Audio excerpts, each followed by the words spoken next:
जय हिंद दोस्तों, मैं साई निकेश कुमार स्वागत करता हूं आपके अपने YouTube channel JMS by Nikesh Kumar में। कैसे हैं आप सब? आशा करता हूं कि अच्छे होंगे।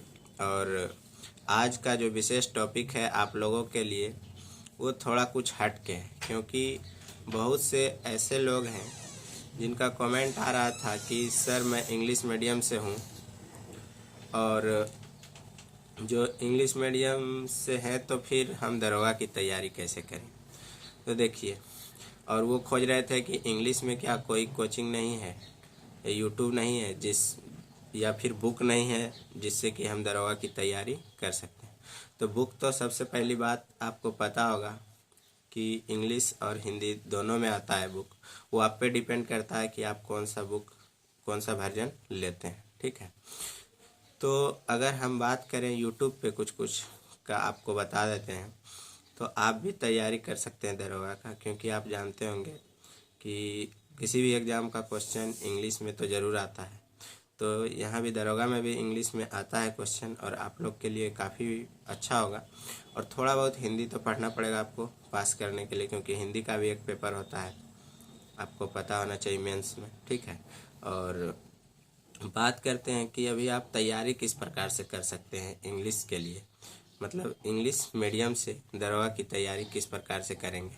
तो सबसे पहले देखिए, अगर करंट की बात करते हैं तो बहुत सारे ऐसे टीचर हैं यूट्यूब पे भी जो कि आपको इंग्लिश में और हिंदी में दोनों में पढ़ाते हैं, तो उनको आप फॉलो कर सकते हैं।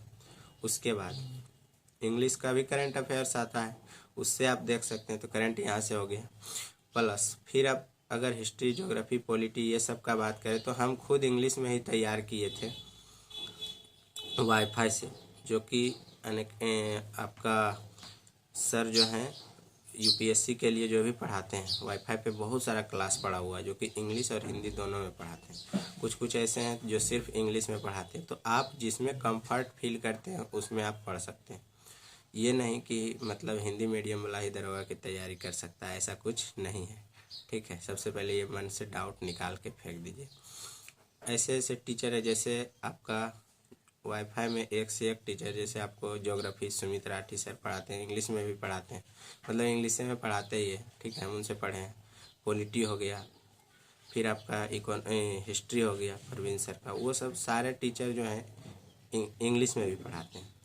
तो उन सब का नोट्स बनाइए, और बाकी लुसेंट भी आता है इंग्लिश में, उसको आप देख सकते हैं। एनसीईआरटी सार संग्रह भी इंग्लिश में आता है, उसको आप देख सकते हैं। ऐसा नहीं है कि इंग्लिश मीडियम वाला का तैयारी में कोई बाधा है। उसके बाद शुभम गुप्ता सर हैं जो कि अनअकैडमी के टीचर हैं, वो भी काफ़ी लेक्चर इंग्लिश में दिए हुए हैं, तो उनको आप देख सकते हैं। बात रहा मैथ रीजनिंग का, तो मैथ रीजनिंग तो आप इंग्लिश हिंदी किसी से भी पढ़िए, कोई दिक्कत नहीं है। और अगर आप इंग्लिश मीडियम का, तो ऐसा भी नहीं है कि बिल्कुल भी हिंदी कमज़ोर होगा, क्योंकि उसमें भी हिंदी पास करना पड़ता है। तो आपको हिंदी तो अच्छा से आना ही चाहिए, क्योंकि दरोगा पास करने के लिए 30% हिंदी का भी एग्ज़ाम होता है। तो यही था आज का टॉपिक। कैसा लगा वीडियो आप लोग को कमेंट करके ज़रूर बताएं, और अगर अच्छा लगा हो तो चैनल को सब्सक्राइब ज़रूर कीजिएगा, लाइक कीजिएगा और शेयर कीजिए, ताकि और भी दोस्तों के साथ पहुंच सके। तब तक के लिए जय हिंद।